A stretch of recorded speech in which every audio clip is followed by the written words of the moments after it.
Marcus Reynolds stared at his first-class boarding pass, then at the white pilot blocking his path. "That seat isn't for you," the pilot sneered. Marcus's phone buzzed, a reminder of the board meeting.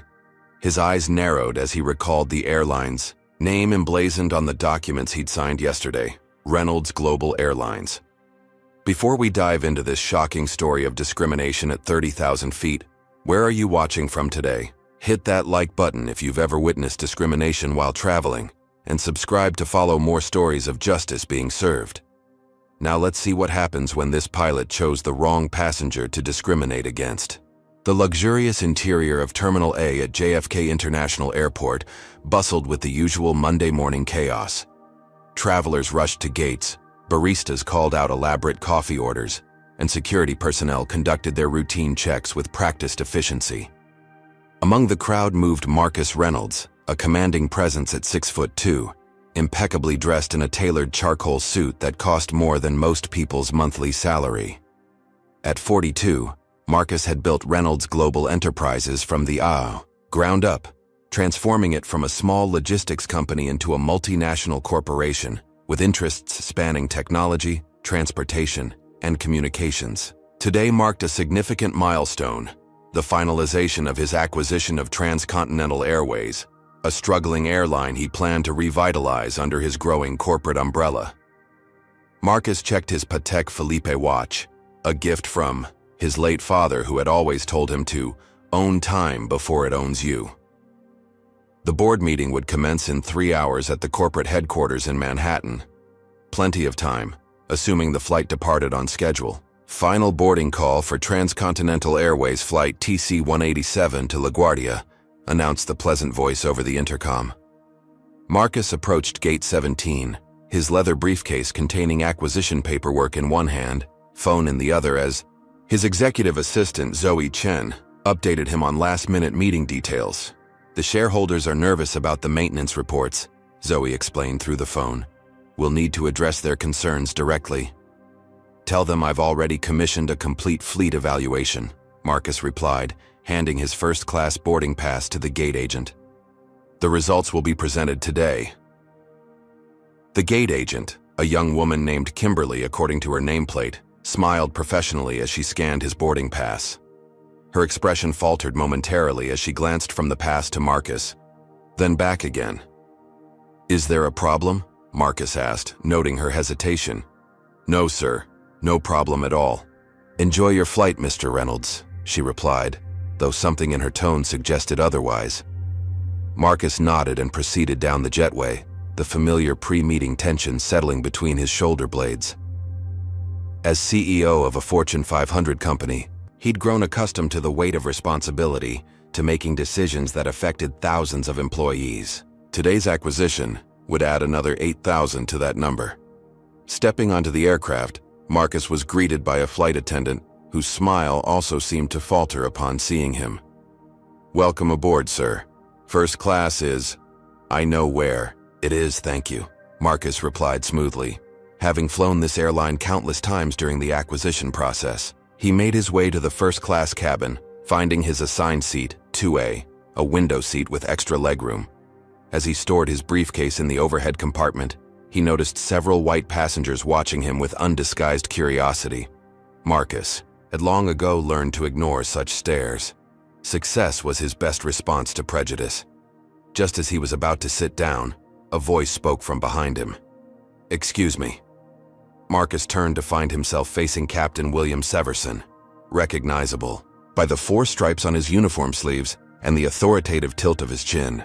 At around 50, Severson had the weathered look of someone who'd spent decades in the sky, his gray hair cropped short beneath his cap, his blue eyes sharp and evaluating. "Can I help you, Captain?" Marcus asked.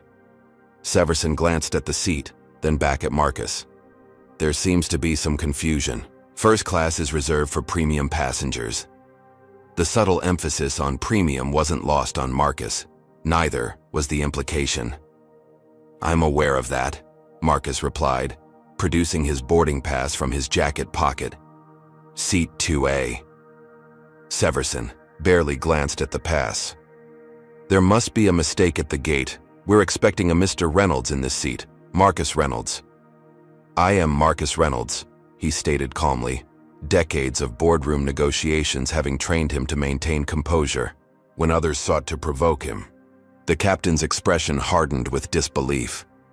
Do you have identification to verify that? Around them, the first-class cabin had grown quiet, other passengers openly watching the exchange. In economy, boarding continued as usual. Passengers filing past, some slowing to observe the developing situation. Marcus maintained steady eye contact with Severson as he removed his wallet and extracted his driver's license, aware that as one of the few black CEOs of a Fortune 500 company, this was far from the first time his identity or belonging had been questioned.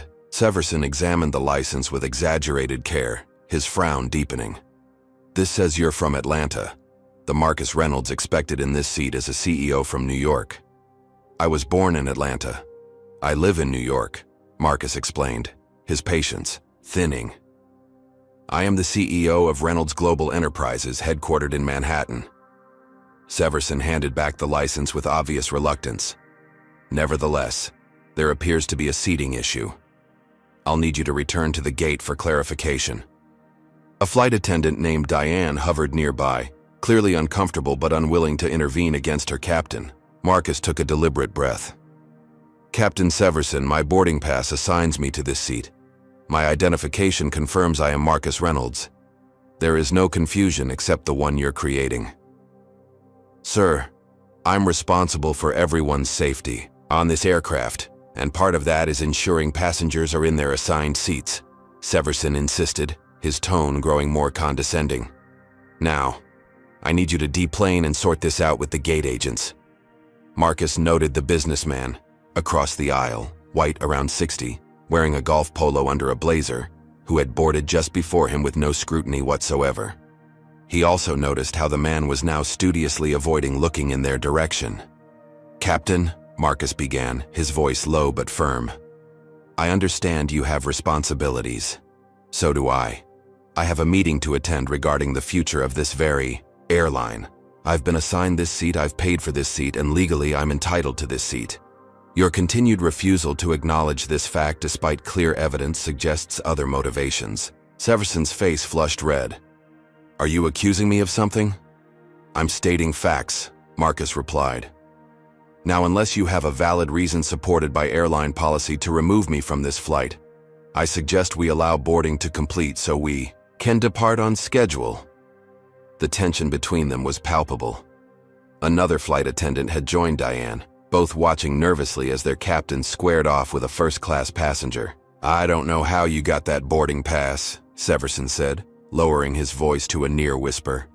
But people like you don't belong in first class on my aircraft. The words hung in the air between them, blatant in their meaning. Marcus felt a familiar burn of anger, quickly controlled and channeled. Throughout his career, he'd encountered men like Severson, men who couldn't see past their own prejudice, who felt threatened by black excellence, who abused whatever small authority they possessed to reinforce outdated hierarchies. Captain? Severson, Marcus said, his voice steady. I'm going to take my assigned seat now. If you wish to prevent that, you'll need to call security and explain to them, the airline, and potentially a court why you're discriminating against a passenger with valid documentation.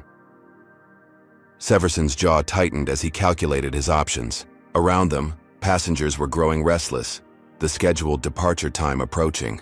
This isn't over, Severson muttered, turning abruptly and heading toward the cockpit. Marcus finally took his seat, outwardly calm while his mind raced. He pulled out his phone, sending a quick text to Zoe. Possible delay. Captain Severson, creating issues. Her response came seconds later. The pilot?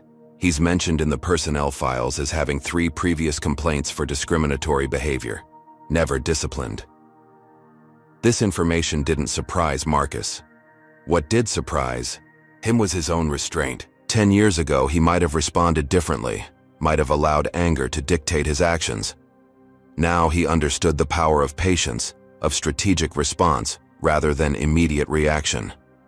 Diane approached cautiously. Mr. Reynolds, can I get you anything before takeoff? Water? Coffee? Her nervousness was evident. caught between her captain's obvious prejudice and her training to serve first-class passengers properly. "Water would be fine, thank you," Marcus replied, offering a reassuring smile. "And perhaps the name of your customer service director when you have a moment." Diane nodded, relief crossing her features at his calm demeanor. "Of course, sir. Right away." As she hurried off, Marcus turned his attention to the window, watching ground crews loading final cargo, his mind already formulating a response to Severson's behavior. The acquisition paperwork in his briefcase suddenly held new significance. In 12 minutes, Marcus Reynolds would make a decision that would change not just his day, but the entire future of Transcontinental Airways and Captain William Severson. The cabin pressure seemed to intensify as Marcus sat perfectly still in his first-class seat, the leather cool against his palms. Outside his window, baggage handlers loaded the last pieces of luggage into the aircraft's belly, unaware of the storm brewing inside. Flight attendant Diane returned with his water, placing it carefully on his armrest along with a cocktail napkin. "Mr. Reynolds," she whispered, glancing nervously toward the cockpit. "Our customer relations director is Alicia Watkins. Her direct line is written here."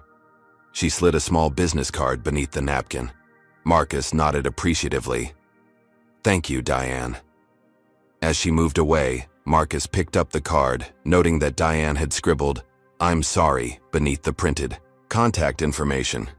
He tucked it into his jacket pocket, then retrieved his phone and opened his secure email application.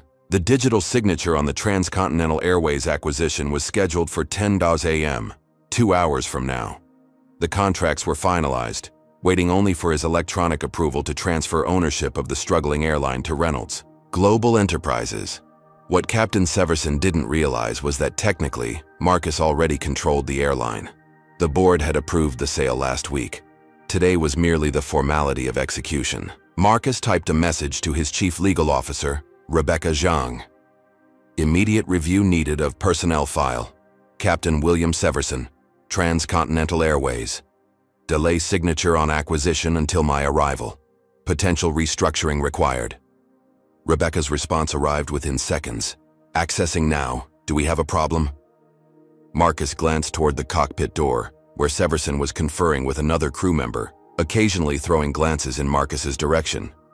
"We have an opportunity for immediate cultural correction," Marcus replied. "Stand by." He switched to another thread, this one with Zoe and his COO James Watkins. "James, upon signature of TA acquisition, I want immediate implementation of executive decision-making authority. Prepare HR and PR for potential turbulence." As Marcus composed these messages, the final passengers boarded, filling the economy section. The main cabin door remained open as Severson emerged from the cockpit, now accompanied by a ground supervisor, wearing a high-visibility vest over his airline uniform. They proceeded directly to Marcus's seat. "Mr. Reynolds," the supervisor began, his tone professional if strained. "I'm Thomas Griffin, Ground Operations Supervisor. Captain Severson has expressed concerns about my presence in this seat," Marcus finished for him. "Despite my valid boarding pass and identification confirming I am indeed Marcus Reynolds." Griffin shifted uncomfortably. "Sir, the captain has final authority over all aspects of flight operations, including passenger seating arrangements." "For safety reasons," Marcus added. "Not for personal prejudice." Griffin's eyes widened slightly at the directness of the accusation. Severson stepped forward. "This has nothing to do with—" "Captain," Marcus interrupted calmly. "In approximately 12 minutes, I will be signing documents that make me the owner of Transcontinental Airways, your employer. Every decision you make in the next 12 minutes will be scrutinized with that context in mind." The color drained from Severson's face. "You're bluffing." Marcus raised an eyebrow, then turned his phone screen toward them, displaying the acquisition agreement with its pending digital signature line, clearly visible. "Am I?" Griffin, processing this information faster than the captain, took a small step backward. "Mr. Reynolds, I wasn't informed that the acquisition was proceeding today." "Few were," Marcus replied. "Corporate transitions of this magnitude are typically handled discreetly until formal announcement." He turned his attention back to Severson. "Now, Captain, you have a choice. You can return to the cockpit. operate this flight professionally to LaGuardia, and we can discuss your behavior during my onboarding review of senior staff. Or you can continue this discriminatory treatment, in which case, my first act as owner will be addressing it directly. The first-class cabin had gone completely silent. Even passengers still settling in economy seemed to sense the tension, conversations diminishing to whispers. Severson's expression cycled through disbelief, anger, and finally a grudging calculation of self-interest. Without another word, he turned and stalked back to the cockpit. Griffin lingered, clearly unsure how to proceed in this unprecedented situation. "Mr. Reynolds, on behalf of the airline, I want to apologize for any—" "Save it," Marcus said, not unkindly. "Apologies without action are meaningless. Better to demonstrate change behavior than offer empty words." Griffin nodded stiffly and followed Severson toward the front of the aircraft. Marcus returned to his phone, finding a new message from Rebecca. Severson's file contains 3 previous complaints of discriminatory behavior toward Black and Latino passengers, all dismissed by previous management. Also noted, consistent, resistance to diversity initiatives and documented incidents of creating hostile environment for minority crew members. Marcus wasn't surprised. Men like Severson rarely limited their prejudice to isolated incidents. It was typically a pattern, enabled by systems that prioritized protection of the status quo over accountability. The aircraft door finally closed. Diane began the safety demonstration while another flight attendant secured the cabin for departure. Marcus felt the familiar push as the plane backed away from the gate.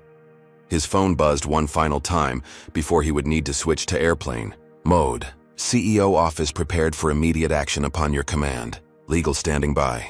PR draft statements ready for multiple scenarios." James was nothing if not efficient. Marcus sent a final reply. "Hold positions. Decision pending arrival." As the aircraft taxied toward the runway, Marcus closed his eyes, not in resignation, but in focused contemplation. Throughout his career, he had faced countless moments like this. Moments where racism attempted to diminish his humanity, his accomplishments, his very presence in spaces others felt he didn't belong. Early in his career, he had responded with anger, then later with strategic silence, picking his battles carefully as he climbed corporate ladders. But now, having reached heights few Black executives had achieved, he recognized a different responsibility. It wasn't enough to succeed within broken systems. True leadership meant fixing those systems, creating spaces where others wouldn't face the same barriers. Captain Severson represented more than just one prejudiced individual. He represented institutional tolerance for behavior that should have been addressed long ago. And in 12 minutes, Marcus would have the power to address it not just for himself, but for every passenger and employee who had suffered similar treatment without his resources or authority to respond. The engines roared as they accelerated down the runway. As the aircraft lifted into the morning sky, Marcus made his decision. The aircraft leveled at cruising altitude. The seatbelt sign dinged off and Marcus Reynolds remained perfectly still, eyes closed, fingers steepled beneath his chin. To casual observers, he might have appeared to be napping. Another executive, catching a few moments of rest between meetings. In reality, his mind raced through scenarios, weighing options and consequences with the precision that had built his business empire. Flight attendant Diane approached cautiously. "Mr. Reynolds, may I offer you a beverage or snack?" Marcus opened his eyes, offering a genuine smile that momentarily masked the calculations behind it. "Coffee, Black, thank you. And perhaps any available information on our estimated arrival time?" "We're scheduled to land at LaGuardia in approximately 45 minutes, sir," she replied, relief evident in her voice at his continued civility, despite the earlier confrontation. As Diane moved to prepare his coffee, Marcus activated his tablet connecting to the aircraft's Wi-Fi. A notification appeared immediately, a priority message from his executive team awaiting his attention. The video conference connected instantly, revealing a boardroom at Reynolds Global headquarters. Seated around the polished table were Rebecca Chang, his chief legal officer, James Watkins, COO, Zoe Chen, his executive assistant, and Tanya Williams, head of public relations. Their expressions ranged from concerned to intrigued. "I assume you've all been briefed on the situation," Marcus began without preamble. Rebecca nodded. "We've pulled Severson's complete file. It's worse than initial reports suggested. 7 complaints over 12 years, all with racial undertones, all dismissed by previous management. There's also evidence of retaliatory scheduling against crew members who reported his behavior. The acquisition papers are ready for your digital signature," James added. "We can execute the moment you give the word." Marcus considered this information. "What's the crew composition on today's flight?" Zoe consulted her tablet. First Officer Lisa Kwan, Asian American, 5 years with the airline. 3 flight attendants: Diane Johnson, black, 15 years of service; Miguel Rodriguez, Latino, 7 years; and Sarah Peterson, white, 3 years. "And has Captain Severson had documented issues with any of them specifically?" Rebecca consulted her notes. "Diane filed a complaint 2 years ago alleging hostile work environment, dismissed for insufficient evidence. First Officer Kwan requested transfer from Severson's regular crew rotation last year but was denied. The pieces fell into place. Not just a single incident, but a pattern protected by institutional indifference, the very culture Marcus had intended to transform through the acquisition. Options," Marcus stated simply. James leaned forward. "From an operational standpoint, we have 3 viable approaches. 1. Proceed with acquisition as planned. Address Severson's behavior through normal channels after transition. 2. Delay acquisition pending further investigation. 3. Execute acquisition immediately and take immediate action regarding Severson." Tanya, ever conscious of public perception, added, "If we proceed with option 3, we need to consider potential backlash. Pilot unions are powerful, and some may frame this as an overreaction to a misunderstanding rather than a response to documented pattern of behavior. And if this incident becomes public?" Marcus asked. "Then we control the narrative," Tanya replied confidently. "We have documentation of multiple incidents. This becomes a story about accountability, not retaliation." Marcus nodded. "Decision. Crystallizing. Execute the acquisition now. Prepare termination paperwork for Captain Severson effective immediately upon landing. Contact LaGuardia Operations to arrange for a replacement captain for the return flight." The team moved with practiced efficiency, fingers flying across keyboards. "Marcus," Rebecca cautioned, "legal wants to ensure we're on solid ground here. Termination of a captain mid-rotation is unprecedented. So is having the CEO of the company discriminated against by his own pilot," Marcus replied evenly. "We're not terminating him for this incident alone. We're terminating him for a documented pattern of behavior that previous management chose to ignore. The fact that I experienced it personally simply brought it to light more quickly." Diane returned with his coffee, placing it carefully on his tray table. Marcus thanked her, then asked, "Diane, would it be possible to speak with First Officer Kwan briefly? A quick professional matter." Surprise flickered across Diane's features, quickly masked by professional composure. "I'll check if that's possible, sir." As she moved toward the cockpit, Zoe's voice came through Marcus's tablet. "Acquisition execution complete. Reynolds Global Enterprises is now officially the owner of Transcontinental Airways. Legal has transmitted formal notification to the current executive team and board." "Perfect timing," Marcus murmured as the cockpit door opened and First Officer Lisa Kwan emerged. She approached Marcus's seat with the cautious professionalism of someone unsure why a passenger had requested her presence. "Mr. Reynolds? I'm First Officer Kwan. How can I help you?" Marcus gestured to the empty seat beside him. "Please join me for a moment if you can." She glanced toward the cockpit, then sat, her posture rigid with professional distance. "First Officer Kwan, I'm Marcus Reynolds, CEO of Reynolds Global Enterprises. As of approximately 30 seconds ago, we have completed acquisition of Transcontinental Airways." Kwan's eyes widened slightly, but her composure remained intact. "I see. Congratulations, sir. Are you familiar with Captain Severson's interaction with me prior to takeoff?" Marcus asked directly. A flicker of discomfort crossed her features. "I observed part of it, yes." And in your professional opinion, was his behavior consistent with company policy and professional standards? Kwan hesitated, loyalty to her captain warring with professional ethics. Sir, with all due respect, that puts me in a difficult position. I understand, Marcus said gently. Let me approach this differently. Are you aware that as of now, I am effectively your employer? Yes, sir. And are you aware that we have accessed Captain Severson's personnel file, including the request you made last year to be transferred from his crew rotation? Color drained from Kwan's face. That was supposed to be confidential. It should have been properly addressed, Marcus corrected. The fact that it wasn't reflects the culture we're committed to changing. First Officer Kwan, I'm asking for your professional assessment because I respect your expertise and experience, not to put you in an uncomfortable position. Kwan took a steadying breath. Captain Severson's behavior toward you was unprofessional and inconsistent with both company policy and FAA guidelines regarding passenger treatment. It's not the first such incident I've witnessed. Marcus nodded. Thank you for your honesty. Now I have a rather unusual request. Upon landing at LaGuardia, Captain Severson will be relieved of his duties permanently. We'll have a replacement captain for the return flight, but I'd like you to take command for landing. Kwan's professional mask slipped, revealing genuine shock.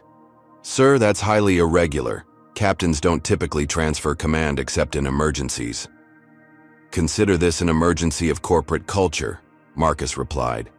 You're fully qualified to land this aircraft, correct?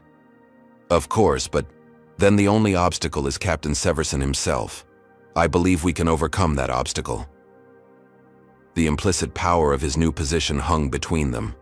Kwan studied him carefully, perhaps assessing whether this new owner would be better or worse than previous management. What exactly are you asking me to do, Mr. Reynolds? Simply be prepared to take command when requested. I'll handle the rest. After a moment's consideration, Kwan nodded once. I'll be ready.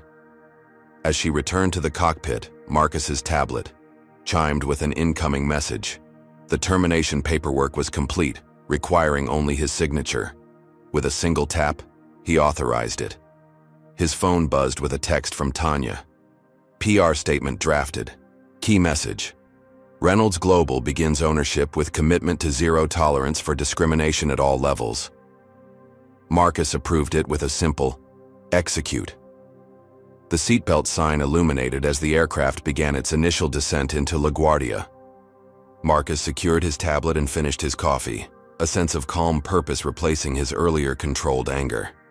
This wasn't just about one incident or one prejudiced pilot. It was about setting the tone for his entire ownership, establishing from day one that accountability would apply at every level, that no position was too powerful to escape responsibility for discriminatory behavior. What would you do if you were in Marcus's position? Would you confront discrimination head-on like he's about to, or handle it through traditional corporate channels after landing? Comment number 1 if you believe immediate action is necessary when facing discrimination, or number 2 if you think a more measured approach would be better. Like this video if you've ever witnessed someone abuse their authority, and subscribe to see more stories of accountability in action. Now, as the plane descends toward New York, what will happen when Captain Severson discovers he's no longer in command of the aircraft or his career? The aircraft descended through scattered clouds, Manhattan's iconic skyline visible through the left side windows. Marcus's seatbelt was fastened, his documents secured, mind focused on the confrontation to come. The plane banked gently, beginning its approach pattern to LaGuardia. His phone vibrated with an incoming message from Rebecca. Security and HR representatives positioned at arrival gate. Media alerted to significant announcement regarding new ownership. All legal documents in order. Marcus acknowledged with a simple thumbs-up emoji, a rare departure from his typically formal communication style. The situation warranted a touch of humanity amidst the corporate machinery now in motion. The aircraft's intercom crackled to life. Ladies and gentlemen, this is Captain Severson. We've begun our final approach into LaGuardia Airport. Weather at our destination is clear. Temperature 68 degrees. We'll be on the ground in approximately 15 minutes. Flight attendants, prepare cabin for arrival. Marcus unbuckled his seatbelt and stood, drawing surprised glances from nearby passengers and an immediate response from Diane. "Sir, the seatbelt sign is illuminated. I need to ask you to remain seated," she said, professional but firm. "I understand," Marcus replied quietly. "However, I need to speak with Captain Severson immediately on a matter affecting this aircraft." Confusion crossed Diane's features. "Sir, the captain can't be disturbed during landing procedures. This concerns the operation of the aircraft," Marcus insisted, his tone leaving no room for argument. "Please inform the captain that the owner of Transcontinental Airways needs to speak with him immediately." Her eyes widened at the revelation, but years of training took over. "One moment, sir." As Diane hurried to the cockpit, murmurs spread through the first-class cabin. Marcus remained standing, projecting the calm authority that had seen him through countless high-stakes business negotiations. The cockpit door opened moments later, revealing a clearly agitated Captain Severson. "What is the meaning of this?" he demanded, loud enough for nearby passengers to hear. "Return to your seat immediately." "Captain Severson," Marcus began, his voice measured but carrying throughout the now silent cabin. "As of 23 minutes ago, Reynolds Global Enterprises has completed its acquisition of Transcontinental Airways. As CEO and controlling owner, I am informing you that effective immediately, you are relieved of command of this aircraft." Severson's face flushed crimson. "This is absurd. You can't relieve a captain in the middle of a flight. This is a safety violation." "Actually," Marcus countered, removing a document from his inside pocket and unfolding it. "According to Federal Aviation Regulations and Transcontinental's own operations manual, the owner or designated representative of an airline may relieve any employee of duties for cause, provided qualified personnel are available for replacement. First Officer Kwan is fully qualified to land this aircraft." Severson looked around wildly, noting the passengers watching the exchange with rapt attention, many now recording with their phones. "This is revenge for earlier. You can't do this." "This isn't about revenge, Captain," Marcus replied, keeping his voice even. "This is about accountability. Your personnel file shows 7 formal complaints of discriminatory behavior over 12 years.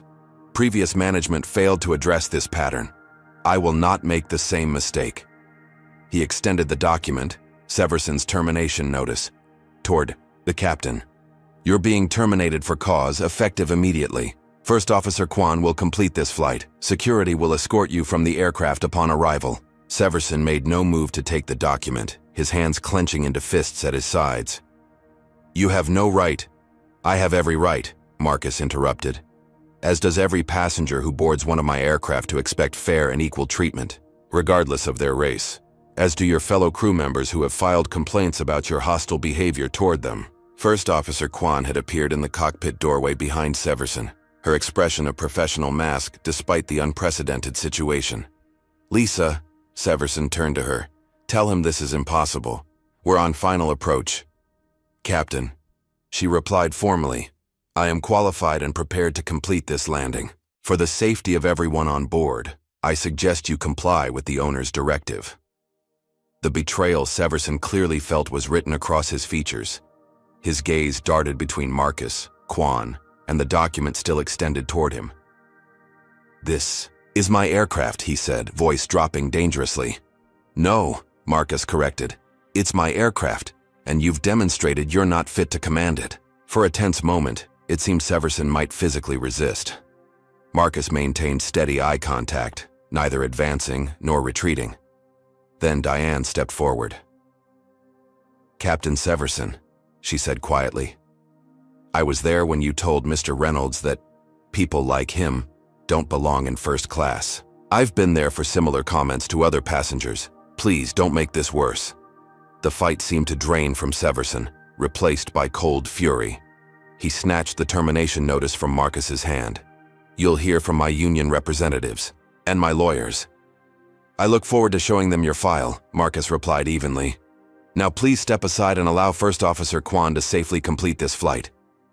Severson's jaw worked soundlessly for a moment before he turned to Kwan. "The aircraft is yours, First Officer." The words were correct, but the tone dripped with resentment. Kwan nodded professionally. I have the aircraft, Captain. She turned to Marcus. Mr. Reynolds, for safety purposes, I need to ask you to return to your seat now. Of course, Marcus replied, moving back to his seat and fastening his seatbelt. Severson remained standing at the front of the cabin, document crumpled in his fist, the weight of his terminated career visibly settling on his shoulders. Diane gently touched his arm. Sir, please take a seat for landing. After a long moment, Severson moved woodenly to an empty flight attendant jump seat near the cockpit, strapping himself in with mechanical motions. The intercom activated again, this time with Kwan's voice. Ladies and gentlemen, this is First Officer Kwan speaking. I will be completing our arrival into LaGuardia this morning. Please remain seated with your seatbelts fastened. Flight attendants, prepare for arrival. As the aircraft continued its descent, Marcus closed his eyes briefly, not in relief, but in acknowledgement of necessity. Throughout his career, he had tried to avoid using his power in ways that could be perceived as personal. He had built his reputation on fair dealing and strategic vision, not on public confrontations or punitive actions, but some moments required direct intervention. Some behaviors could not wait for committee reviews or HR processes. As the new owner of an airline serving thousands of passengers daily, he needed to establish immediately that discrimination would not be tolerated at any level. His phone vibrated again, a message from James. Replacement captain confirmed for return flight. Media gathering at terminal. Statements prepared. The aircraft's landing gear deployed with a mechanical thunk. Through his window, Marcus could see the approaching runway, the morning sun glinting off the East River beyond. This incident would make headlines by afternoon. Some would praise his decisive action. Others would criticize what they'd perceive as an abuse of newly acquired power. The pilots' union would almost certainly file grievances. But Marcus knew with absolute certainty that every employee of what was now Reynolds Global Airlines would understand from day one. Discrimination had no place in his organization, regardless of seniority or position. The aircraft touched down smoothly, a testament to First Officer Kwan's skills. As they taxied toward the terminal, Marcus noticed Severson staring at him with undisguised hatred. He met the gaze calmly, neither gloating nor apologetic. When they reached the gate and the seatbelt sign turned off, passengers began gathering their belongings, many still casting curious glances toward the front of the aircraft, where tension remained palpable. The aircraft door opened, revealing 2 security officers and a woman in a corporate suit. Vanessa Morris, Transcontinental's HR director, now a Reynolds Global employee. They stepped aboard, approaching Severson with professional detachment. Captain Severson, Morris began, please come with us. Severson stood slowly, straightening his uniform in a final gesture of dignity. As he moved toward the exit, he paused beside Marcus's seat. You have no idea what you've done, he said, voice low and tight with controlled rage.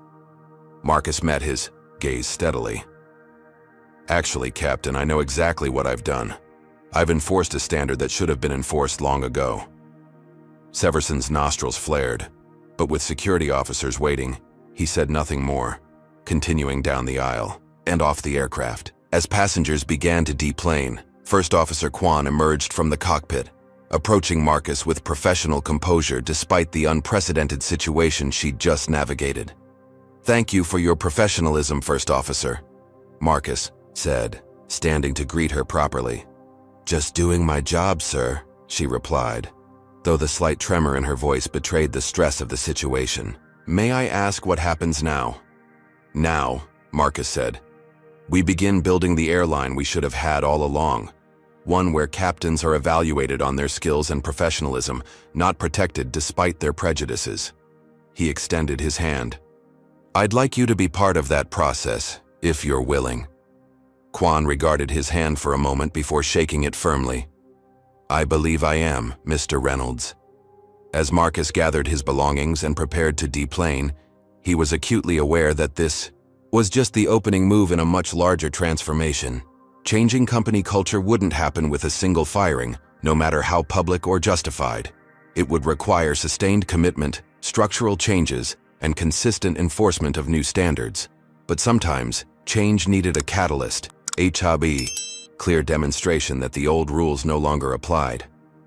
As he stepped off the aircraft into the terminal where reporters were already gathering, Marcus Reynolds was prepared to be that catalyst, not just for one airline, but for an industry long overdue for transformation. The moment Marcus Reynolds stepped into LaGuardia's Terminal B, he could feel the shift in the air, that electric tension that signaled media presence. Zoe Chen materialized at his side as if conjured, her tablet already displaying incoming press requests. "They're waiting in the executive lounge," she murmured, falling into step beside him. 17 media outlets confirmed, more incoming. Social media's already buzzing. Passengers uploaded videos before we even taxied to the gate. Marcus nodded, neither pleased nor disturbed by the developing storm. Throughout his career, he had learned to neither court nor fear media attention. It was simply another current to navigate. "Is the team in place?" he asked, straightening his already immaculate tie. Full executive response team assembled. Tanya has prepared 3 statement options depending on your preferred approach. Legal has vetted all of them. Zoe's efficiency remained unmatched, her calm demeanor a perfect complement to high-pressure situations. They moved through the terminal, turning heads as they passed. Marcus had long ago grown accustomed to the stares, some curious, some admiring, some hostile. At 6'2" with the build of the college athlete he once was, dressed in a suit that cost more than most people's monthly rent, he naturally commanded attention. Add to that, the growing recognition factor as one of the few black CEOs of a Fortune 500 company, and anonymity was impossible. Today, he could distinguish a new quality in the glances: recognition. News traveled fast, videos traveled faster. A security team from Reynolds Global met them at a private elevator, escorting them to the executive level where the newly acquired airline maintained its airport offices. The familiar weight of responsibility settled across Marcus's shoulders as they ascended, not just for his company, but for what his actions represented. The elevator doors opened to reveal a hive of coordinated activity. Reynolds Global personnel had integrated seamlessly with transcontinental staff, creating command centers for media response, employee communication, and operational continuity. At the center stood James Watkins, COO, directing the orchestra, with practiced precision. "Marcus," James acknowledged, breaking away to approach them. "Everything's proceeding according to protocol. Captain Severson has been escorted from the premises. His union rep has already called twice. First Officer Kwan has been debriefed and is prepared to take the return flight as captain if you approve." "I do," Marcus confirmed. "What's the temperature?" James understood the shorthand. Marcus wanted the emotional barometer of the situation, not just operational facts. "Mixed, as expected. Severson has supporters, particularly among the old guard. But we're seeing significant positive response from cabin crews and ground staff. The videos from the flight are resonating, especially his comment about people like you not belonging in first class." Marcus absorbed this information with a thoughtful nod. "And our ownership announcement?" "Scheduled for noon, though the termination has obviously accelerated awareness. The markets are already responding. Our stock is up 3 points on the news." Rebecca Zhang approached, legal folders tucked under her arm. "Marcus, we need 10 minutes before the press conference to review potential legal challenges. The pilots' union is already positioning this as procedurally improper. They would have preferred I wait until we landed, file a complaint, allow it to be investigated over months, then potentially take action after review committees and hearings," Marcus observed dryly. "Precisely," Rebecca confirmed. "They're calling it an abuse of ownership authority." "Which it technically was," Marcus acknowledged without remorse. "Sometimes technical violations are necessary to address moral ones." Rebecca's slight smile conveyed her agreement, though as chief legal officer, she couldn't explicitly endorse extra procedural actions. "The replacement captain has arrived," Zoe interjected, checking her tablet. "Captain Jimenez, 20-year veteran, excellent record. He's been briefed and is preparing for the return flight." Marcus glanced at his watch. 30 minutes until the scheduled press conference.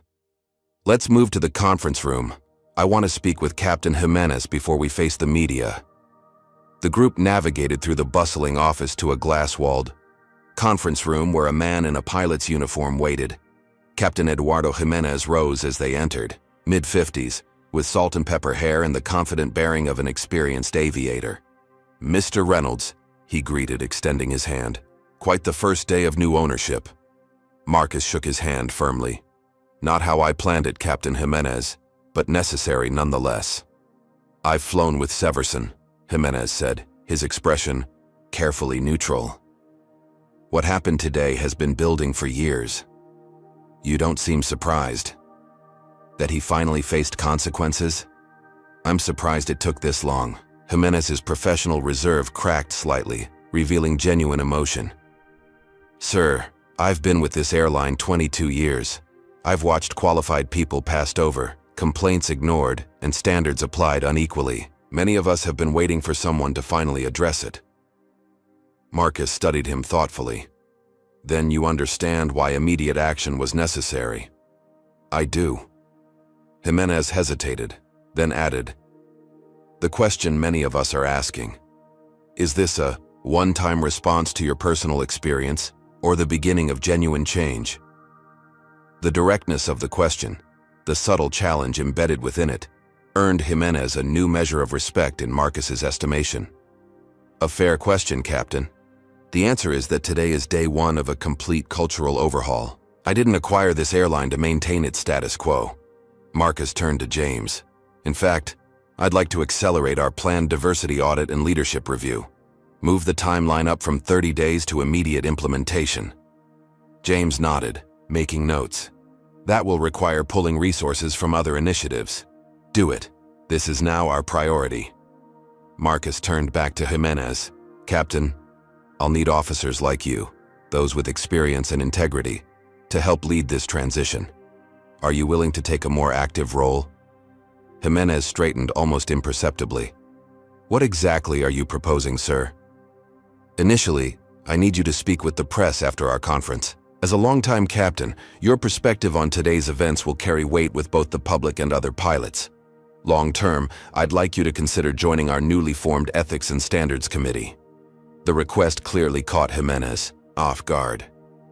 "That's not typically a role offered to active pilots." "Exactly the problem," Marcus replied. "Those responsible for enforcing standards have been too removed from daily operations. That changes today."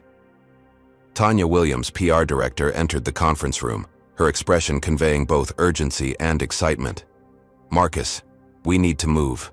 Up the press conference. The videos have gone viral. Over 2 million views in the last 20 minutes. Every major network is running with it." Marcus wasn't surprised. In the social media age, a black CEO confronting racial discrimination by grounding a plane and firing the pilot wasn't just news. It was digital wildfire. "Show me the most viewed clip," he requested. Tanya handed him her tablet, where a video was already queued up. The footage, clearly taken by a first-class passenger, captured Severson's confrontation with Marcus, including the damning line, "People like you don't belong in first class on my aircraft." Marcus handed the tablet back. "We proceed as planned, just accelerated." "Tanya, position Captain Jimenez for secondary remarks following my statement. Rebecca, prepare a summary of Severson's file, redacted appropriately, for limited media distribution. James, contact First Officer Kwan. I want her promoted to captain effective immediately." The team dispersed to execute his directives, leaving Marcus momentarily alone with his thoughts. He moved to the window overlooking the tarmac where the aircraft from his morning flight sat at its gate. Soon it would depart again under Captain Jimenez's command, continuing its scheduled service as if today were ordinary. But today was far from ordinary. It represented a seismic shift, not just for one airline, but potentially for an industry where discriminatory behavior had too often been addressed through internal processes designed more to protect companies than to create genuine accountability. His phone vibrated with an incoming call from an unknown number. Normally, Marcus would let such calls go to voicemail, but something prompted him to answer. "Reynolds speaking." "Mr. Reynolds." The voice was female, elderly but strong. "My name is Eleanor Severson. William Severson is my son." Marcus's grip tightened slightly on the phone. "Mrs. Severson, I saw what happened on the news," she continued. "I wanted to tell you personally that while William is my son and I love him, what he did was inexcusable." Of all the reactions Marcus had anticipated to today's events, this was not among them. "Mrs. Severson, I appreciate your call, but please let me finish. William's father, my late husband, was cut from the same cloth. For 40 years I watched that man treat people terribly because of their race, and I said nothing. I told myself it wasn't my place to correct him. I've watched my son follow the same path, and I've remained silent too long." Marcus found himself genuinely moved by the woman's candor. That couldn't have been an easy call to make. "It wasn't," she acknowledged. "But right is right. My son needs to face consequences for his actions. Maybe finally he'll learn what I failed to teach him."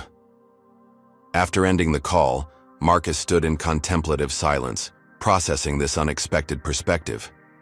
The easy narrative was to view Severson as a one-dimensional villain, a racist pilot who finally faced justice. But reality was always more complex. Severson was also someone's son, perhaps someone's father or husband, a man whose prejudices were likely taught rather than innate. This didn't excuse his behavior or change the necessity of Marcus's response, but it reminded him that lasting change required addressing systems and cultures, not just removing individuals. Zoe appeared at the door. "They're ready for you, Marcus." He nodded, centering himself for what would likely be one of the most significant media appearances of his career. As he followed Zoe toward the press area, his phone buzzed with a text message from his father. "Saw the news. Proud of you, son. Remember what I always told you. Power isn't about what you can do. It's about what you should do." Marcus smiled slightly at his father's timely wisdom. Joseph Reynolds had built a small trucking company from nothing, facing discrimination at every turn in 1970s Georgia. He had taught Marcus that success wasn't just about personal achievement, but about creating space for others to follow. Today, Marcus had done exactly that. Not because he had been discriminated against, he had faced far worse over the years and simply moved forward, but because his position now gave him the power to address it systemically. As he approached the room filled with reporters and cameras, Marcus straightened his shoulders, prepared to explain not just what he had done, but why it mattered. Why one CEO's response to discrimination represented more than an isolated incident or personal vendetta. It represented a new standard, that no position was too powerful to escape accountability for prejudice, and no corporation too large to confront discrimination directly. The conference room buzzed with activity as Marcus entered, cameras clicking rapidly, reporters leaning forward in anticipation. The Reynolds Global logo had been hastily erected behind the podium, alongside the Transcontinental Airways emblem. Visual confirmation of the acquisition now accelerated into public awareness. Tanya Williams stepped to the microphone first, her poise unflappable as she addressed the assembled media. "Good morning. As you're aware, Reynolds Global Enterprises has completed its acquisition of Transcontinental Airways, effective immediately. CEO Marcus Reynolds will make a brief statement regarding this morning's incident aboard Flight TC-187, after which he'll take limited questions. Please hold all questions until invited." She stepped aside, yielding the podium to Marcus. Camera flashes intensified as he took position, his expression serious but composed. "Thank you for joining us on short notice," he began. "This morning, as a passenger aboard Transcontinental Airways Flight TC-187, I experienced discriminatory treatment from Captain William Severson when attempting to take my assigned first-class seat.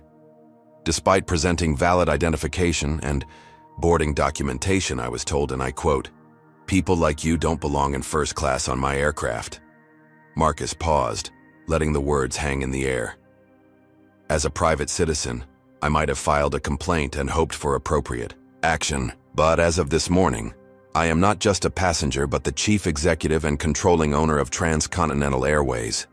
Therefore, I was uniquely positioned to take immediate action regarding behavior that violates both federal transportation regulations and basic human dignity. He gestured to Rebecca, who distributed packets to the front row reporters. These redacted personnel files show that Captain Severson has been the subject of 7 formal discrimination complaints over his 12-year tenure, none of which resulted in significant disciplinary action under previous management. This represents not just individual prejudice, but institutional failure to address repeated violations of company policy and federal employment law. Marcus's tone remained measured, neither defensive nor apologetic. Captain Severson has been terminated, effective immediately. This is not a decision based solely on his treatment of me, but on a documented pattern of discriminatory behavior that previous management failed to address appropriately. In addition, we are launching a comprehensive review of all similar complaints across the organization, with zero tolerance for discriminatory conduct at any level. The room remained unusually quiet, reporters scribbling notes rather than shouting questions, a testament to the gravity of the situation. Let me be absolutely clear. Reynolds Global's acquisition of Transcontinental was never intended to be merely financial. It was always about transformation, creating an airline where every passenger and employee is treated with equal respect, regardless of race, gender, orientation, or background. Today's events simply accelerated the timeline for that transformation. Marcus looked directly into the primary camera. I will now take questions. Hands shot up immediately. Marcus nodded to a woman in the front row. Christine Lawson, Aviation Today. Mr. Reynolds, the Airline Pilots Association is already calling this an abuse of corporate power and an improper circumvention of established disciplinary procedures. How do you respond? I respect the association's role in protecting pilots' due process rights, Marcus replied. However, those rights do not include protection from consequences for documented discriminatory behavior. Captain Severson was not terminated based on today's incident alone, but on a pattern established over years. The only procedural abnormality was that accountability finally occurred. He pointed to another reporter. Michael Chen, CNBC. Was this action personal retaliation, rather than corporate policy enforcement? Marcus had anticipated this question. If I were acting from personal motivation, I could have simply filed a complaint and avoided public scrutiny. Instead, I chose to address a systemic problem that affected not just me, but numerous passengers and employees over years. That's not retaliation, it's leadership. Another hand, another pointed question. Sofia Rodriguez, CNN. Some critics are already suggesting this was a publicity stunt to draw attention to your acquisition. Your response? Anyone who believes I would orchestrate racial discrimination against myself for publicity clearly hasn't experienced such discrimination, Marcus replied, a rare edge entering his voice. This was not planned. It was, however, addressed decisively because the evidence supported immediate action. The questions continued for 15 minutes. Some supportive, others skeptical, all probing for weaknesses in his position. Marcus maintained his composure, neither defensive nor combative, presenting the facts with the same clarity he would use in a boardroom presentation. As the press conference concluded, Tanya stepped forward to introduce Captain Jimenez, whose measured support for the decision added crucial validation from within the pilot community. Marcus exited the podium, moving to a side room where James waited with an update. Social media response is running 80-20 in our favor, James reported, but the 20% is loud and organized. Boycott Reynolds Air is trending. The pilots' union has officially filed grievance proceedings, and there's this. He handed Marcus his tablet, displaying an email from Theodore Hammond, CEO of Globespan Airways, Transcontinental's largest competitor. The message was brief, but pointed. Marcus, bold move, but dangerous precedent. CEOs personally firing staff, sets ugly tone. Expect industry pushback. Still on for golf Thursday? Ted. Marcus handed the tablet back without comment. He had expected resistance from the old guard, the network of executives who maintained the status quo while paying lip service to diversity initiatives. There's more, James continued. William Severson just gave an interview to News Nation. They're framing him as a victim of woke corporate culture and reverse discrimination. It's gaining traction in certain circles. As expected, Marcus replied, unbothered. Has there been any physical threat assessment? Security has detected increased online chatter, but no specific credible threats. We've implemented standard protection protocols nonetheless. Marcus nodded. Throughout his career, decisive actions on racial issues had occasionally prompted threats, an unfortunate reality for prominent black executives who refused to remain silent on discrimination. The board is requesting an emergency meeting, Zoe informed him, entering with her ever-present tablet. 2 members have expressed concerns about process and optics. Schedule it for 4 this afternoon, Marcus directed, and ensure our full diversity and personnel audit results are ready for presentation. They'll back down once they see the numbers. As the team continued managing the cascading effects of the morning's events, Marcus's phone rang, a secure line from his private office. "Sir, there's a Diana Severson here to see you," his security director reported. "William Severson's wife. She's alone and has cleared initial screening." Marcus paused, considering the potential risks and benefits of such a meeting. "Have her escorted to my temporary office. Full security protocol, respectful treatment." 10 minutes later, Marcus entered the borrowed executive office to find a woman in her mid-40s waiting, her posture rigid with tension. Diana Severson had the carefully maintained appearance of someone accustomed to presenting a perfect facade to the world. Today, that facade showed cracks, her reddened eyes and tightly clasped hands betraying her emotional state. "Mrs. Severson," Marcus acknowledged, taking a seat across from her rather than behind the desk, a deliberate choice to avoid power dynamics. "I appreciate you coming, though I confess I'm somewhat surprised." "Mr. Reynolds," she began, voice steady despite her evident distress, "I'm not here to defend my husband's actions. I'm here to provide context you should have before this situation escalates further." Marcus noted her careful word choice. Context, not excuse. "I'm listening." "William has been in therapy for the past 6 months," she continued. "Anger management and bias recognition. It was my ultimatum after I witnessed a similar incident last year. He's been doing the work privately, but clearly not enough." She removed a folder from her handbag, placing it on the table between them. "These are his therapy records. I'm probably violating several confidentiality agreements by sharing them, but I believe you should know he had recognized his problem and was attempting to address it." Marcus made no move to touch the folder. "Mrs. Severson, while I respect your coming here and your husband's efforts toward self-improvement, therapy doesn't erase consequences for ongoing harmful behavior." "I'm not asking you to reinstate him," she clarified quickly. "What he did was inexcusable, regardless of context. I'm asking you to consider keeping his therapy efforts private when the media inevitably digs deeper, not for his sake, but for others who might be discouraged from seeking help if they see it used against him publicly." The request was unexpected and nuanced, not a plea for leniency, but for a different kind of consideration altogether. "That's a fair point," Marcus acknowledged. "My issue is with discriminatory behavior, not with someone seeking help for recognized problems." Relief visibly washed over Diana's features. "Thank you. There's one other thing you should know. William's behavior has worsened recently because of significant stress. Our daughter, Lily, was diagnosed with leukemia 3 months ago. The medical bills..." She trailed off, composing herself. "This doesn't excuse anything. But people aren't just one thing. Even at his worst, he's still a father terrified of losing his child." Marcus absorbed this information, his expression unchanged, though his perspective shifted slightly. The easy narrative of villain and hero grew more complicated, as real human stories always did. "Mrs. Severson, I'm truly sorry about your daughter. That's a burden no family should bear alone."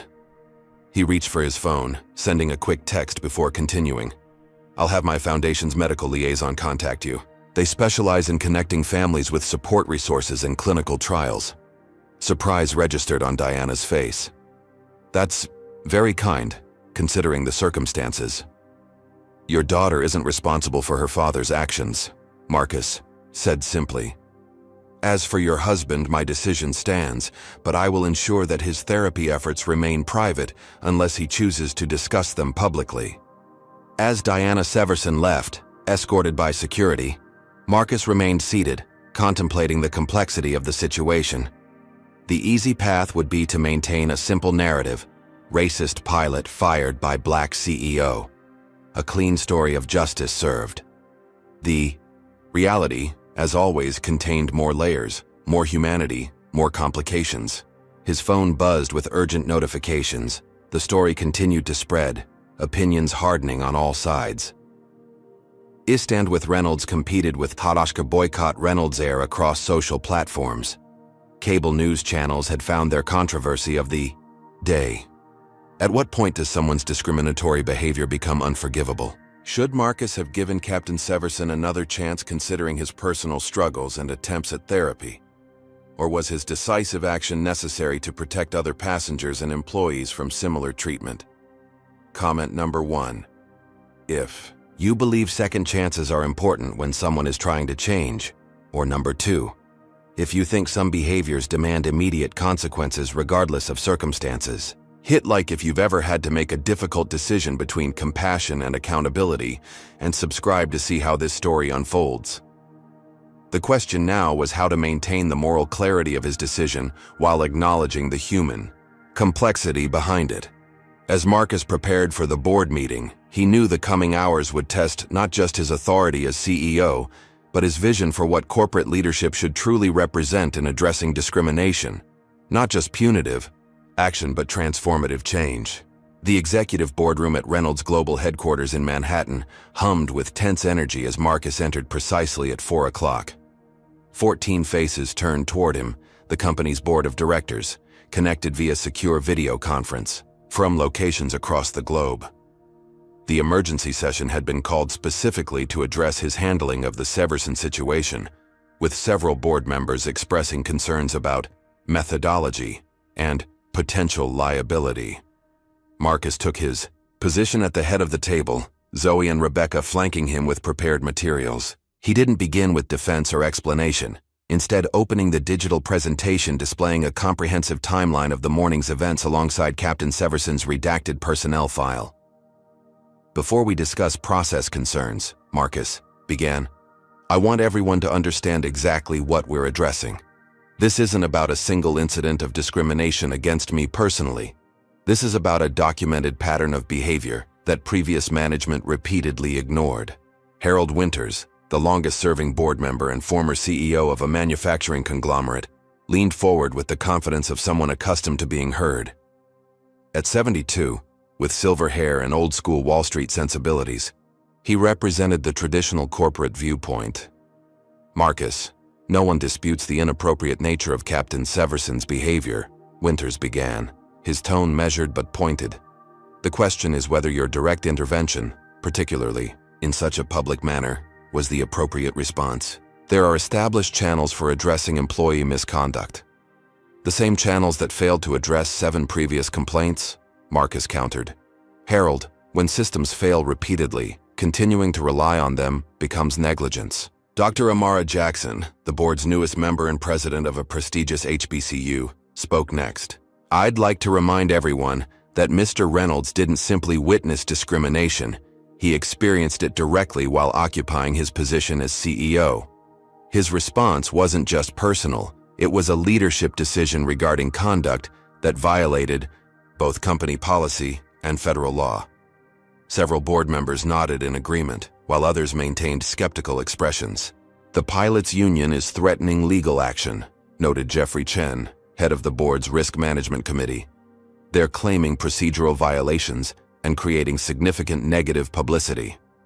Marcus turned to Rebecca, who smoothly took over the presentation. We've anticipated this response, she explained, displaying a new slide. Captain Severson's termination is legally defensible on multiple grounds. First, his documented pattern of discriminatory behavior created potential liability far exceeding any wrongful termination claim. Second, as CEO and controlling owner, Mr. Reynolds has explicit authority under both corporate bylaws and the airline's operations manual to relieve any employee for cause when their behavior threatens company interests. She continued methodically, outlining the legal foundation for Marcus's actions while addressing potential challenges. The presentation was thorough, clinical, and convincing. transforming an emotional issue into a matter of corporate risk management. As Rebecca concluded, the atmosphere in the room had shifted subtly. Even skeptical board members appeared more thoughtful than oppositional. Marcus reclaimed the conversation.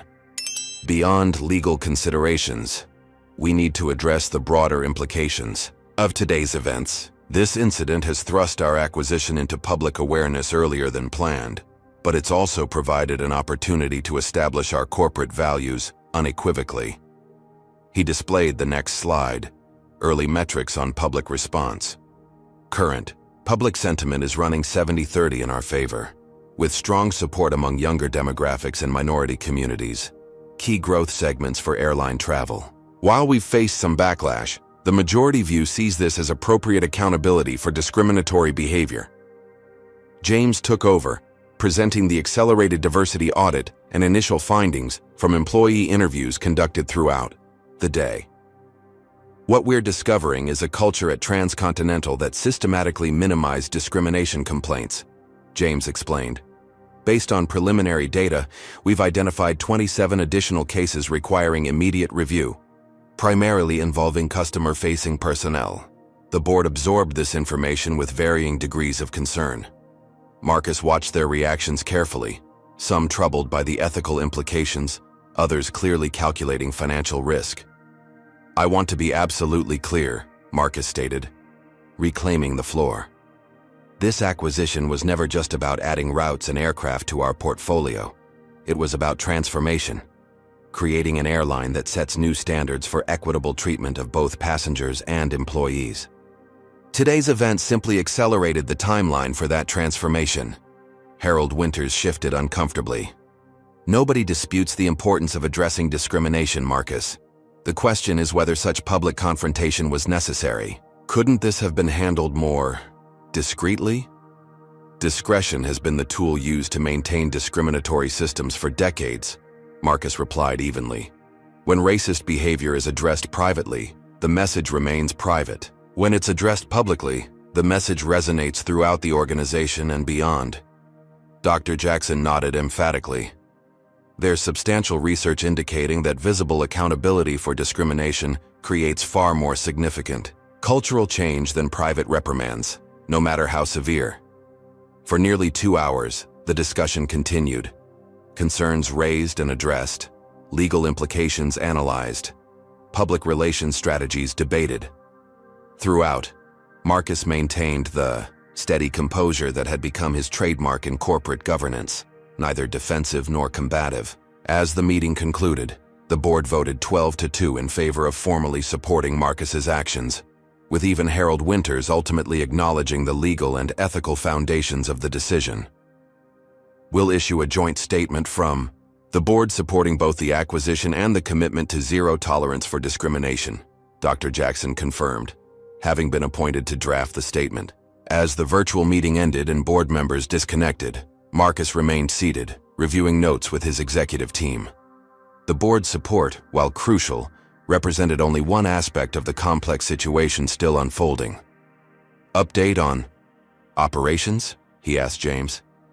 "The afternoon flights are proceeding on schedule. Captain Jimenez is handling the return leg of this morning's flight. We've had 12 passenger cancellations citing the incident, but overall bookings remain stable." "And the employee response?" "Mixed but predominantly positive," James reported. "We're seeing strong support from cabin crews and ground staff. The pilots are more divided, though several have quietly expressed support while requesting anonymity." Marcus nodded thoughtfully. "And First Officer Kwan?" "She's accepted the promotion to captain," Zoe confirmed. "She's requested a meeting with you tomorrow to discuss potential improvements to training protocols." The intercom buzzed, security announcing the arrival of an unexpected visitor, Diana Washington, president of the National Coalition for Transportation Equity, a prominent advocacy organization focused on discrimination in travel. Marcus had crossed paths with Washington at various industry events, but knew her primarily by reputation, a former flight attendant who had successfully sued a major airline for racial discrimination before founding her organization. "Send her in," Marcus directed, curious about this unscheduled appearance. Diana Washington entered with purposeful energy, mid-50s, impeccably dressed, with the confident bearing of someone accustomed to commanding rooms much larger than this one. "Mr. Reynolds," she began, declining the offered seat. "I'll be brief. My organization has been documenting discriminatory incidents across the airline industry for 15 years. Captain Severson appears in our database 5 times. Incidents reported to us by passengers who received no satisfactory response from Transcontinental." She placed a flash drive on the table. "This contains redacted reports of 43 similar incidents across Transcontinental's operations over the past decade. Incidents that received no meaningful response from management." Marcus regarded the flash drive with interest. "Thank you for bringing this directly to me. May I ask why now?" "Because for the first time, we're seeing an airline CEO take personal responsibility for addressing discrimination rather than delegating it to PR teams and damage control specialists." Washington's expression was both challenging and hopeful. "The question is whether this was a one-time response to your personal experience or the beginning of systematic change." The echo of Captain Jimenez's earlier question wasn't lost on Marcus. "It's a fair question. The answer is that systematic change begins today. I'd like to invite you to join our newly forming Ethics and Standards Committee as an independent advisor." Washington's eyebrows rose slightly, clearly not the response she had anticipated. "You want an external watchdog organization involved in your internal processes?" "I want authentic accountability," Marcus corrected, "not performance metrics designed to create the appearance of progress while maintaining the status quo." Washington studied him carefully, perhaps looking for signs of insincerity or corporate calculation. "I'll consider it," she finally said, "but my participation would come with conditions, including unfettered access to complaint data and direct reporting to you, not intermediate management." "Accepted," Marcus replied without hesitation. "My legal team will contact you tomorrow to formalize the arrangement." After Washington departed, Rebecca turned to Marcus with an expression mixing admiration and concern. "You just gave an external advocacy organization unprecedented access to our internal operations." "I did," Marcus confirmed, "because we have nothing to hide and everything to gain from genuine transparency." James checked his phone, eyebrows rising at an incoming message. "The plot thickens. We've just received a request from 8 transcontinental captains asking to meet with you. They're calling themselves the Ethics First Group, apparently a previously underground network of pilots who've been documenting discriminatory behaviors within the ranks." Marcus's expression remained neutral, though internally he felt a surge of validation. "Schedule them for tomorrow morning, and have Tanya prepare for a follow-up press conference where we'll announce the formation of the Ethics and Standards Committee." As the team dispersed to execute these directives, Marcus found himself momentarily alone in the boardroom. He moved to the window overlooking Manhattan, watching the afternoon traffic flow far below. Thousands of individuals moving through their days, each carrying their own experiences of fairness and unfairness, of being seen or overlooked, respected or diminished. His phone buzzed with a message from an unknown number. Warily, he checked it. Security had been monitoring for threats since the morning's events. The message read simply, "Mr. Reynolds, I was a passenger in economy on this morning's flight. I'm a black teenager traveling alone for the first time. Watching you stand up to that pilot changed something for me. Thank you."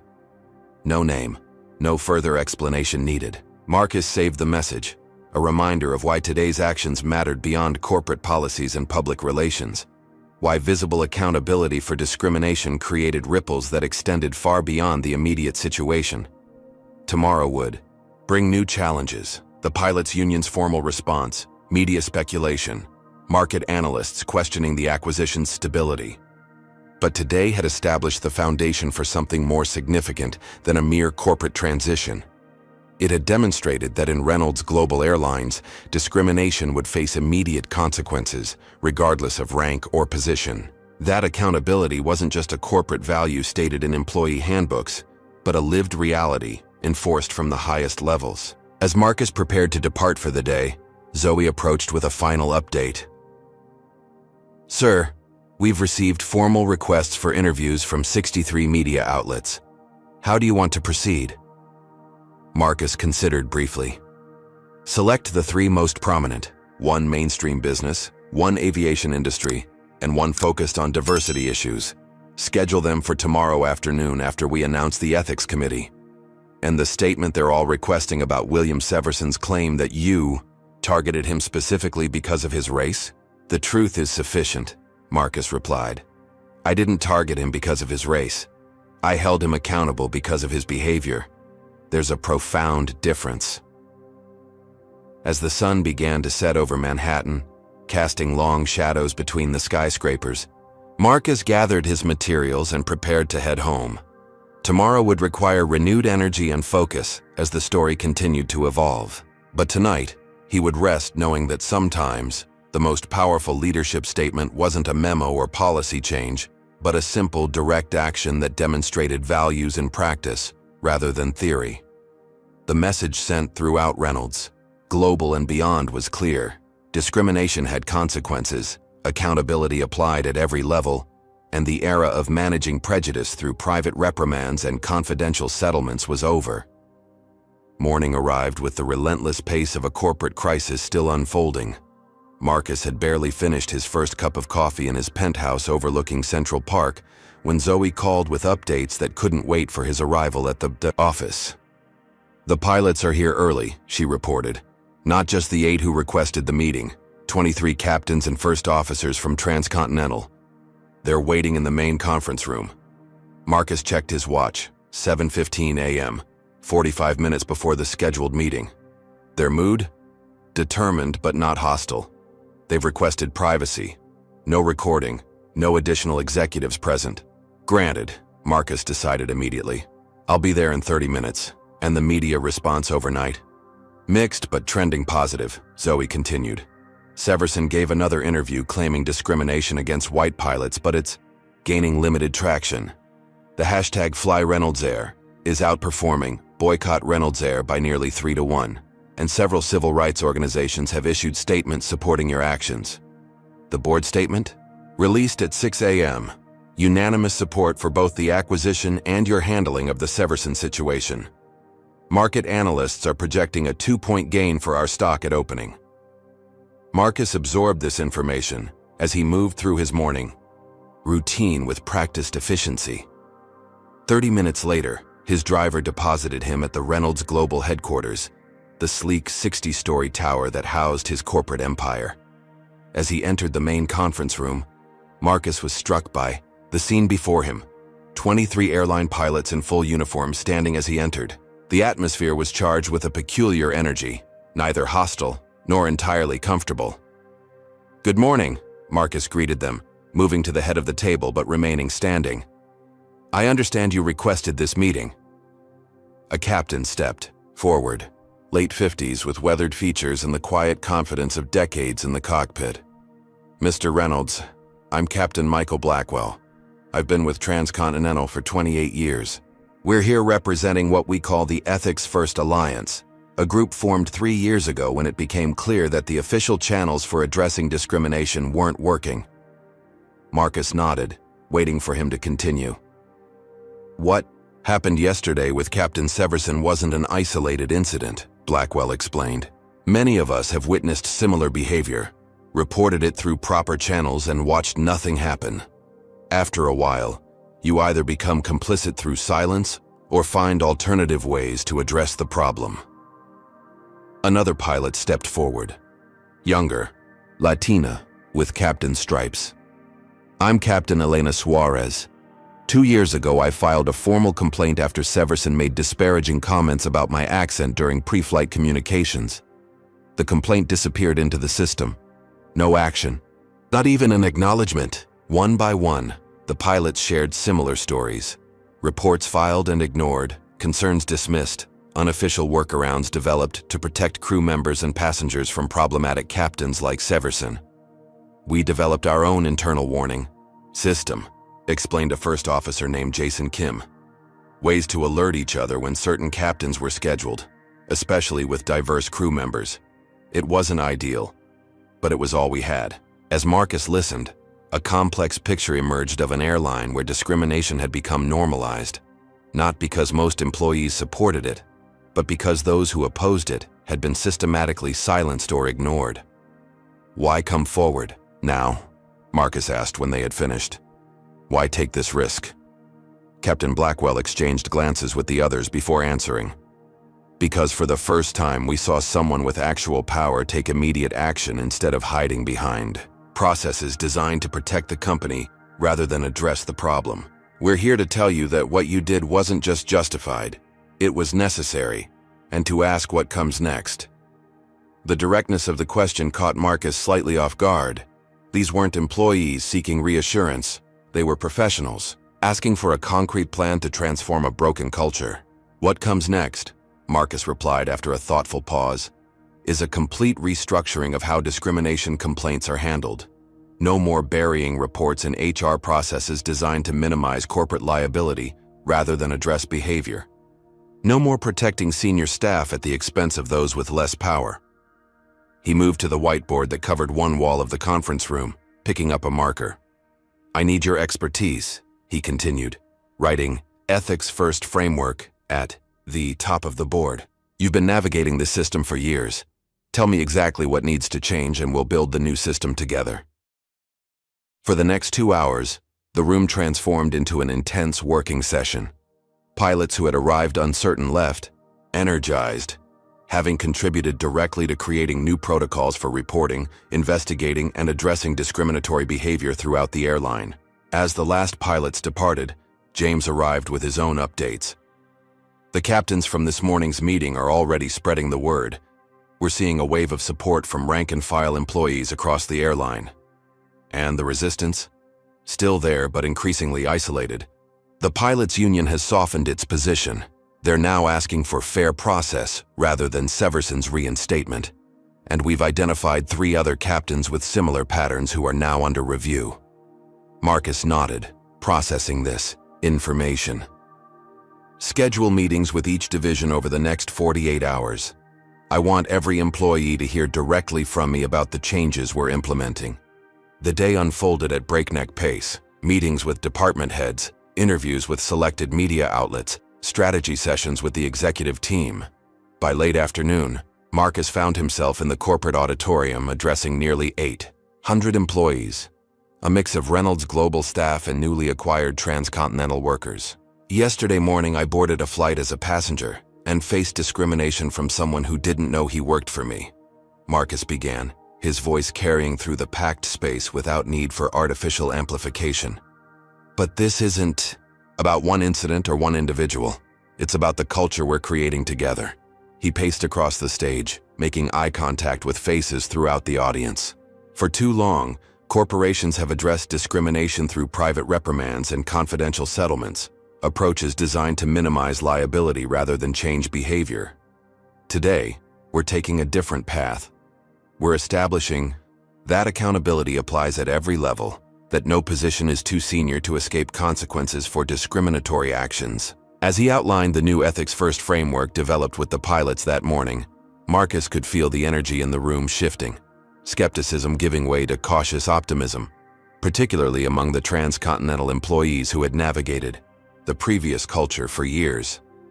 "This won't be perfect," Marcus acknowledged as he concluded.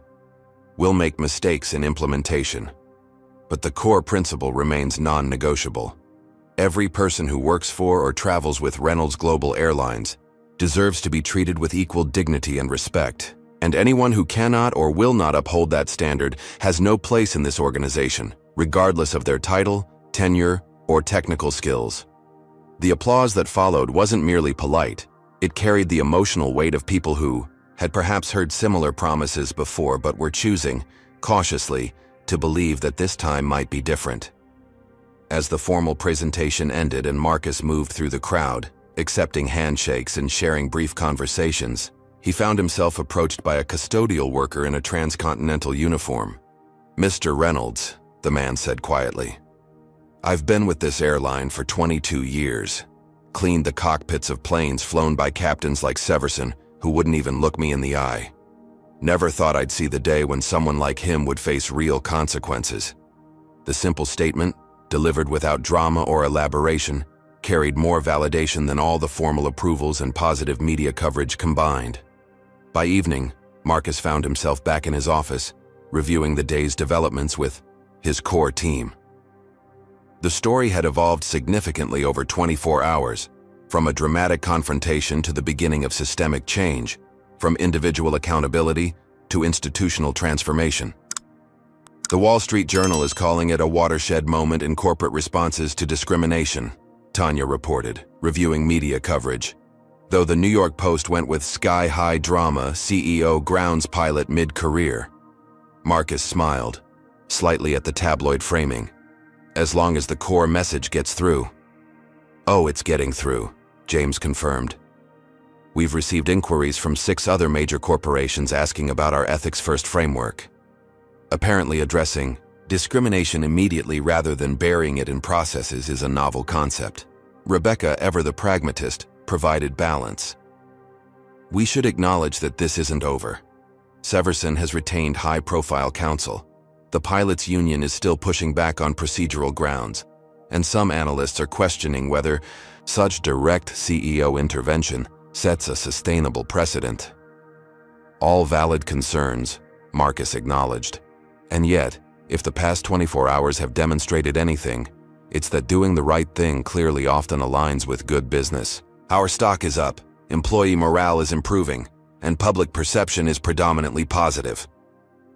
As the meeting concluded and his team departed, Marcus remained at his desk, reviewing a final report before heading home. A soft knock at his door revealed Zoe with one last update. "Sir, I thought you should see this before tomorrow." She handed him a tablet displaying an internal company forum where employees could share thoughts anonymously.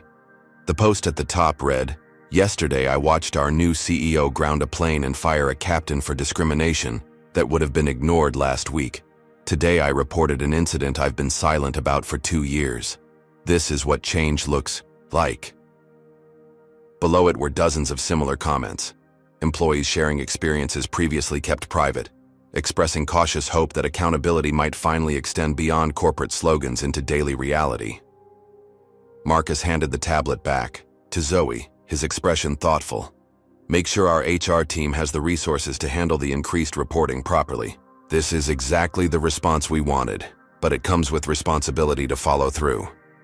"Already done, sir. The expanded ethics team will be fully operational by tomorrow afternoon." As Zoe departed, Marcus turned to the window, watching. The city lights flickered to life against the darkening sky. In less than 36 hours, a routine business trip had transformed into a defining moment, not just for his newly acquired airline, but potentially for corporate America's approach to discrimination. The easy path would have been filing a complaint and allowing the system to process it at its own pace, likely resulting in no meaningful action, as it had for 7 previous complaints against Severson. The harder path meant taking direct, visible action that established clear standards and risked both personal and corporate backlash. Marcus had chosen the harder path not because it was comfortable, but because it was necessary. Because sometimes transformation required disruption, sometimes justice required directness rather than process. As he gathered his belongings to head home, Marcus reflected on his father's words that had guided so many of his decisions throughout his career. Power isn't about what you can do, it's about what you should do. Today, he had used his power precisely as it should be used, not for personal vengeance, but for systemic change, not to punish one individual, but to transform an entire culture. Tomorrow would bring new challenges, new resistance, new opportunities to demonstrate that this wasn't merely a one-time response, but the beginning of a fundamental shift in how discrimination was addressed within his growing corporate family. But tonight, as Marcus Reynolds stepped into the elevator that would carry him down 60 floors to the waiting car, he carried the quiet satisfaction of knowing that sometimes leadership meant more than management. It meant having the courage to act directly when systems failed, to demonstrate through personal example that equal treatment wasn't just a corporate value, but a lived reality. The elevator doors closed, beginning his descent to street level. Tomorrow, the work of transformation would continue. 3 months after the infamous flight that had sparked a corporate revolution, Marcus Reynolds stood at the podium in a hangar at JFK International Airport. Behind him gleamed the first aircraft painted in the new Reynolds Global Airlines livery. Sleek, lines of midnight blue and silver, with the company's new tagline emblazoned along the fuselage: equal respect, exceptional service. The crowd before him represented every division of the newly integrated airline: pilots, flight attendants, ground crew, maintenance technicians, customer service representatives, and corporate staff. Many wore new uniforms designed with input from those who would wear them daily, replacing the outdated and gender-restrictive designs of the former Transcontinental Airways. 90 days ago, Marcus began, his voice carrying through the vast space without strain.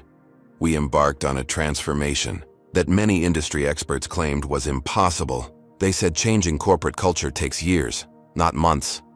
They said addressing systemic discrimination required gradual adjustment, not immediate accountability. He paused, surveying the attentive faces before him. They were wrong. A ripple of appreciative laughter moved through the audience. In 90 days, we've implemented the ethics-first framework across all operations. We've processed and resolved 212 previously buried discrimination complaints. We've promoted 68 employees whose advancement had been artificially limited by biased evaluation systems. And we've established new industry benchmarks for diversity in senior positions, including 8 new captains who previously faced obstacles unrelated to their qualifications. Among those new captains stood Lisa Kwan, recently promoted to Director of Flight Operations, the first woman of color to hold the position in the airline's history. Our passenger satisfaction scores have increased 17%, Marcus continued. Our stock price has risen 22%, and employee retention has improved across all divisions. He stepped away from the podium, choosing to address the gathered employees more directly, but numbers don't tell the real story. The real story lies in the daily experiences of everyone who works for or travels with Reynolds Global Airlines. The real story is about creating an environment where excellence can flourish because artificial barriers have been removed. As Marcus spoke, his gaze moved across the diverse faces before him. People who had navigated discriminatory systems for years, finally experiencing a workplace designed to value their contributions equally. 3 months ago, Captain William Severson told me that people like me didn't belong in first class. Today, I want to address what happened to him, because transparency matters in this new culture we're building together. The hangar grew, quieter, employees leaning forward slightly. The Severson incident had become legendary within the company, but Marcus had rarely addressed it directly since the initial media storm. Following his termination, Captain Severson filed suit against Reynolds Global Airlines, claiming wrongful termination and reverse discrimination. Last week, that suit was withdrawn. Murmurs rippled through the audience. It was withdrawn because the evidence of his pattern of discriminatory behavior was overwhelming. It was withdrawn because 7 previous complaints that had been buried under former management were finally properly investigated. It was withdrawn because doing the right thing, addressing discrimination directly rather than hiding it in processes, isn't just morally correct, it's legally defensible. Marcus paused, his expression softening slightly. What hasn't been reported publicly, and what I share now with Captain Severson's permission, is that he has since engaged in intensive bias recognition therapy. He has personally apologized to 5 former colleagues and 3 passengers who experienced discrimination under his command, and he has begun working with aviation schools to educate future pilots about the importance of equal treatment in the cockpit and beyond. The revelation clearly surprised many in the audience. The narrative of villain and hero had become more nuanced, as real human stories always did. People can change, Marcus continued. Systems can change. Industries can change, but that change rarely happens without a catalyst, without someone willing to take direct action even when it's uncomfortable or unprecedented. He gestured toward the gleaming aircraft behind him. Today, we're not just revealing a new aircraft livery or celebrating improved financial metrics. We're establishing a new standard for how corporations address discrimination, not through committees and confidential processes designed to protect the organization at the expense of individuals, but through direct accountability, applied equally at every level. The applause that followed wasn't the polite corporate acknowledgement of a CEO's speech, but the genuine response of people who had witnessed meaningful change in their daily work lives. As the formal presentation concluded and employees moved forward to explore the new aircraft and connect with colleagues from different divisions, Marcus found himself approached by Diana Washington, the transportation equity advocate who had joined Reynolds Global's ethics committee as an independent advisor. "Impressive results," she acknowledged, nodding toward the statistical displays highlighting the company's transformation. "Though I'm still watching for backsliding once the spotlight fades." Marcus smiled at her characteristic directness. "I'd expect nothing less. External accountability remains essential." "The industry is taking notice," Washington continued. 3 other airlines have contacted us about implementing similar frameworks. Your approach is creating ripples beyond your own organization." "That was always the goal," Marcus replied. "Changing one airline matters. Changing how an entire industry addresses discrimination matters more." As Washington moved away to speak with other employees, Marcus found himself momentarily alone, observing the scene before him. The integrated teams, the animated conversations, the sense of genuine camaraderie that had replaced the fractured culture he had inherited. His phone vibrated with an incoming message, a text from his father. "Watching the live stream. Your mother would have been proud. So am I." The simple message carried profound meaning. Joseph Reynolds had built his small trucking company in Atiusaitama, 1970s Georgia, despite facing discrimination at every turn. He had taught Marcus that success wasn't measured solely by personal achievement, but by creating space for others to follow. By establishing new standards that benefited not just oneself, but an entire community. Another figure approached, Elena Suarez, one of the pilots who had shared her story of filing ignored complaints against Severson. Now wearing captain stripes, she carried herself with the confidence of someone who no longer needed to navigate around institutional bias. "Mr. Reynolds," she greeted him, "I wanted to share something before you leave. Last week I flew with a young black girl in the jump seat, part of our new youth aviation program. When I told her about what happened 3 months ago, about how you grounded the plane and fired a pilot for discrimination, she said, 'So that's what power is supposed to be used for.'" The anecdote struck Marcus deeply, the simplicity of a child's understanding cutting through corporate complexity to the essential truth. Power wasn't meant for self-protection or perpetuating broken systems. It was meant for creating positive change, for establishing new standards, for removing barriers that limited human potential. As the event concluded and employees dispersed to their various responsibilities, Marcus found himself standing alone beside the newly painted aircraft, running his hand along its sleek surface. From a purely business perspective, the acquisition had proven more successful than even the most optimistic projections.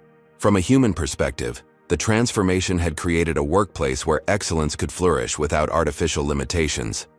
His phone buzzed with a reminder, a board meeting in 30 minutes to discuss the next phase of expansion.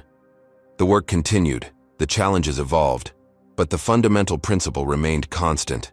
Equal respect wasn't just a slogan on an aircraft or a line in a mission statement. It was a standard applied through actions, demonstrated through decisions, upheld through consistent accountability. 3 months ago, Marcus Reynolds had been denied a first-class seat by a pilot who didn't recognize him as the airline's new owner.